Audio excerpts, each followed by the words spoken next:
आज यो भिडियोमा चाहिँ म फरेक्स एकाउन्ट अथवा इन्टरनेसनल ट्रेडिङ एकाउन्ट कसरी बनाउन सकिन्छ त लिगल वेमा त्यो तपाईँहरूलाई डिटेलमा एक्सप्लेन गर्नेछु। फरेक्स एकाउन्ट कसरी भेरिफाई गर्ने, के डकुमेन्टहरू चाहिन्छ, यो एकाउन्ट बनाउनको लागि चाहिँ हामीले सर्टेन एमाउन्ट अफ मनी तिर्नुपर्छ कि यो फ्री हो त, त्यो सबै डिटेलमा डिस्कस गर्नेछौँ। र म चाहिँ अब फरेक्स ट्रेडिङ रिलेटेड चाहिँ एउटा सिरिज टाइपमा चाहिँ भिडियो लिएर आउनेछु, जसमा चाहिँ हामीले नेपालमा नै बसेर कसरी मनी विथड्र र डिपोजिट गर्न सकिन्छ लिगल वेमा, के प्रोसेसहरू छन् त, त्यसको लागि स्टेप बाई स्टेप चाहिँ हामी डिस्कस गर्नेछौँ। त्यसैले हाम्रो च्यानललाई सब्सक्राइब गर्न चाहिँ नबिर्सिनु होला, प्लस साइडमा रहेको बेल आइकनलाई नि क्लिक गर्न चाहिँ नबिर्सिनु होला, किनकि फ्युचरमा चाहिँ यस्तै भिडियो चाहिँ तपाईँहरूबाट चाहिँ मिस नहोस्। र मैले चाहिँ अरू डिफ्रेन्ट टेक रिलेटेड भिडियोहरू पनि हालेको छु, एकचोटि त्यो पनि चेक गर्न सक्नुहुन्छ। र अब चाहिँ हामी हाम्रो टपिकमा डिस्कस गरौँ है त। नेपालमा चाहिँ तपाईँहरूले डिफ्रेन्ट फरेक्स ब्रोकर एकाउन्टहरू पाउन सक्नुहुन्छ, जस्तै fusion makers, capital.com, टिकमेल, AXI, go markets, आइसी मार्केट्स एन्ड सो अन। अब एकचोटि हामी चाहिँ क्रोममै गएर पनि हेरौँ है त अरू डिफ्रेन्ट ब्रोकर एकाउन्टहरू चाहिँ के छ त। त्यसको लागि चाहिँ तपाईँहरूले latest forex broker account in Nepal भनेर सर्च गर्नुभयो भने यहाँ हेर्न सक्नुहुन्छ, टन्ना ब्रोकर एकाउन्टको लिस्टहरू चाहिँ आउन सक्छ। तपाईँहरूमा यहाँ तल दिनु फेरि यहाँ तपाईँले हेर्न सक्नुहुन्छ, best forex brokers expecting traders in Nepal in 2023 भनेर छ। यसमा चाहिँ क्लिक गर्नुहोस्। तपाईँले यहाँ हेर्न सक्नुहुन्छ, यो चाहिँ सबै यो चाहिँ नेपालमा भएको चाहिँ ब्रोकरहरूको लिस्ट हो, जुन चाहिँ इन्टरनेसनल भनौँ अथवा चाहिँ फरेक्स ब्रोकरहरूको चाहिँ लिस्ट हो। यहाँ हेर्न सक्नुहुन्छ एक्सनेस छ, आइसी मार्केट छ, रोबो फरेक्स छ, यहाँ हेर्न सक्नुहुन्छ टन्नै छ एकचोटि तपाईँहरूले आफै पनि यहाँ गएर फेरि हेर्न सक्नुहुन्छ है। अब तपाईँहरूले यहाँ साइडमा हेर्न सक्छ, यसको रिभ्यू पनि हेर्न सक्नुहुन्छ, अब कुन चाहिँ बेस्ट छ त होइन, यिनीहरूको रिभ्यू पनि हेरेर चाहिँ तपाईँहरूले आफै पनि एनालाइज गर्न सक्नुहुन्छ कुन चाहिँ बेस्ट छ त है। यहाँ चाहिँ अब यत्रो धेरै छ, तपाईँहरूलाई चाहिँ लाग्न सक्छ अब कुन चाहिँ युज गर्ने त है। अब नेपालको कन्टेक्समा भनौँ अथवा चाहिँ म आफैले पनि बेस्ट लाग्ने र नेपाललाई सुइटेबल हुने भनौँ न, नेपाललाई सुइटेबल हुने चाहिँ दुईवटा छ है। यो 1 नम्बरको एक्सनेस भन्ने र अर्को यहाँ 19 नम्बर भन्न सक्नुहुन्छ अप्टा एफएक्स। यो दुईवटा चाहिँ नेपालमा चाहिँ एकदमै धेरैले रुचाइएको हो। अब किन भनेर कुरा गर्नु पर्दाखेरि चाहिँ यो दुईवटामा चाहिँ तपाईँहरूले जति नै गरेर राख्दा पनि यसमा चाहिँ कुनै पनि तपाईँहरूलाई चाहिँ चार्ज लाग्दैन है। अरू युज गर्नुहुन्छ भने चाहिँ तपाईँहरूले चाहिँ त्यहाँ होल्ड गर्दाखेरि तपाईँहरूले चार्ज लाग्ने हुन्छ है। त्यसैले चाहिँ नेपालको कन्टेक्समा चाहिँ यो दुईवटालाई चाहिँ एकदमै धेरै चाहिँ प्रिफर गरिन्छ र धेरैले युज पनि यही गर्नुहुन्छ है। मैले बुझेअनुसार चाहिँ नेपालमा चाहिँ धेरैले युज गर्ने चाहिँ यो दुईवटा हो है। अब कुरा गर्नु यसको लगइन प्रोसेसहरू के छ है।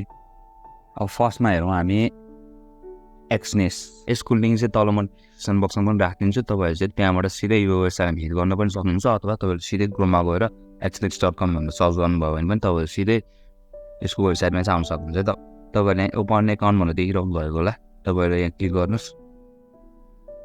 यहाँ क्लिक गरिसकेपछि यहाँ हेर्न सक्नुहुन्छ, तपाईँहरूलाई कन्ट्री भनेर दिएको छ, अनि तपाईँहरू चाहिँ आफ्नो कन्ट्री सेयर गर्नुपर्ने हुन्छ। मैले नेपाल भनेर सिलेक्ट गरेँ, त्यसपछि तपाईँहरूले आफ्नो यहाँ इमेल एड्रेस हाल्नु पर्ने हुन्छ।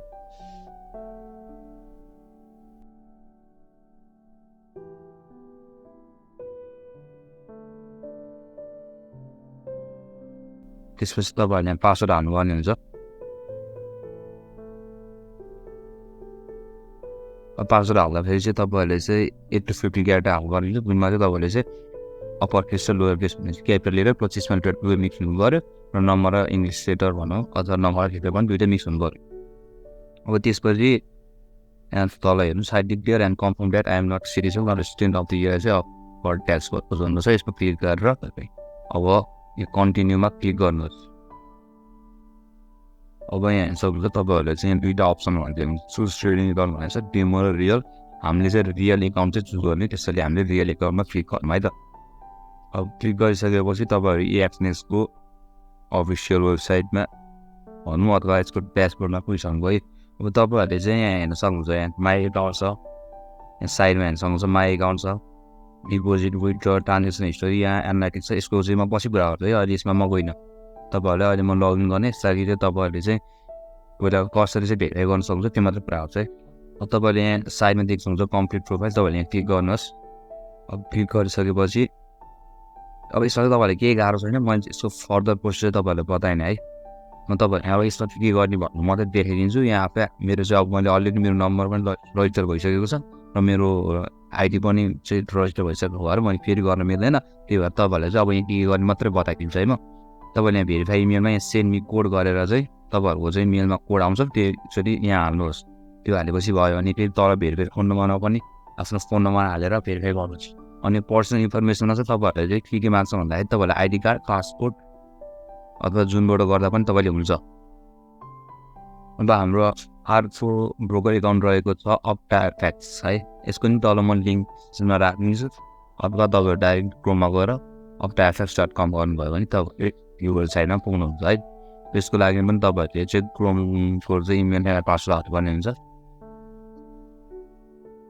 तपाईँले इमेल एड्रेस तपाईँको आफ्नो हालिसकेपछि तपाईँहरूले यहाँ हेर्न सक्नुहुन्छ तपाईँको कन्ट्री दिएको छ, यहाँ तपाईँले आफ्नो फोन नम्बर हाल्नुपर्ने हुन्छ, त्यसपछि आफ्नो डेट अफ बर्थ हाल्नुपर्ने हुन्छ। त्यो हालिसकेपछि अरू एक्सपिरियन्स ट्रेडर हुन्छ अब तपाईँ एज नो के हो त्यो हाल्न सक्नुहुन्छ है। त्यो हालिसकेपछि कन्फर्म ड्याट गरेर कन्टिन्यू गर्नुहोस्। यहाँ चाहिँ तपाईँहरूले स्ट्यान्डर्डमा क्लिक गरेर चाहिँ क्रिएट एकाउन्ट गर्नुहोस् है। त्यसपछि यहाँ भ्यू ड्यासबोर्ड गरेको छ, सिधै अहिले चाहिँ मैले डिपोजिट गरिनँ। डिपोजिट गर्नलाई चाहिँ त्यो तपाईँहरूले के गर्नुपर्ने हुन्छ म अहिले बताउँछु। अहिले चाहिँ भ्यू ड्यासबोर्ड गर्छु है। भ्यू ड्यासबोर्ड गरिसकेपछि तपाईँहरू ड्यासबोर्डमा आइसक्नुभयो है। तपाईँहरूले यहाँ हेर्न सक्नुहुन्छ यो साइडमा चाहिँ रजिस्टर पनि गरिसक्नुभयो है, क्रिएट एकाउन्ट पनि भइसक्यो। तपाईँहरूले चाहिँ भेरिफाई एकाउन्ट गर्नुपर्ने हुन्छ, यो डिपोजिटले पनि भेरिफाई गर्नुपर्ने हुन्छ। यिनीहरू सबलाई चाहिँ यो यहाँ तल हेर्न सक्छ 20% कम्प्लिट भएको, त्यसलाई चाहिँ 100% कम्प्लिट गर्नुपर्ने हुन्छ है।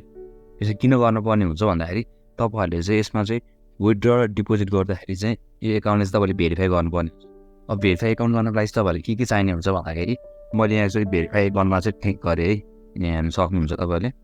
अब यहाँ हेर्न सक्नुहुन्छ तपाईँहरूको चाहिँ अब यसमा पनि मेरो पहिल्यै भइसकेको छ, त्यही भएर मैले यसमा चाहिँ तपाईँहरूलाई चाहिँ जस्ट प्रोसेस मात्रै बताइदिन्छु, तपाईँले सहिलेसँग गर्न सक्नुहुन्छ। म के गर्ने भनेर चाहिँ तपाईँहरूलाई चाहिँ डिटेलमा एक्सप्लेन गरिदिन्छु है त। यहाँ हेर्न सक्नुहुन्छ यहाँ आइडीमा चाहिँ तपाईँको आइडी, पासपोर्ट छ, रेसिडेन्स पर्मिट भयो, ड्राइभिङ पर्मिट भयो, तपाईँहरूले यो जुन युज गर्न पनि पाउनु है।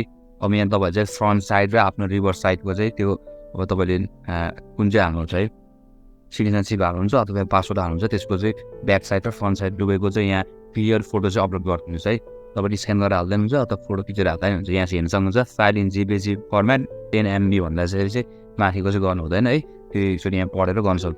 अनि तपाईँहरूले यो गर्दाखेरि चाहिँ त्यो ध्यान दिनुपर्ने हुन्छ। अनि यहाँ हेर्न सक्नुहुन्छ do not upload selfies or screenshots and do not modify the image in graphic editors. तपाईँहरूले चाहिँ यो किन पनि एडिट गरेर चाहिँ नहाल्नुहोस् है। यो त्यसपछि सबमिट रिक्वेस्ट सक्छ। अब सबमिट रिक्वेस्ट गरिसकेपछि तपाईँहरूको प्रोसेस के हुन्छ भन्दाखेरि तपाईँहरूलाई चाहिँ एड्रेस भेरिफिकेसन गर्नुपर्ने हुन्छ है।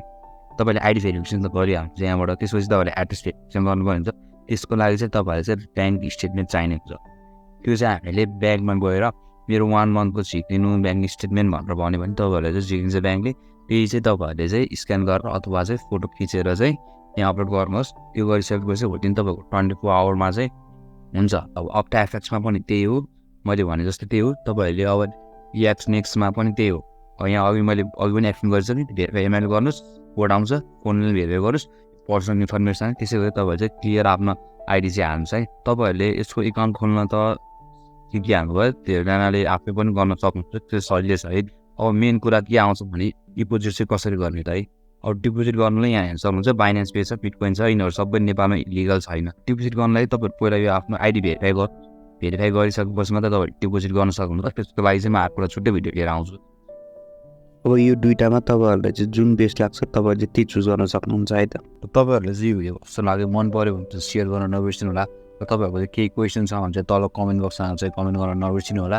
र यति भन्दै म यो भिडियो चाहिँ यहीँ गर्न चाहन्छु। See you in the next video.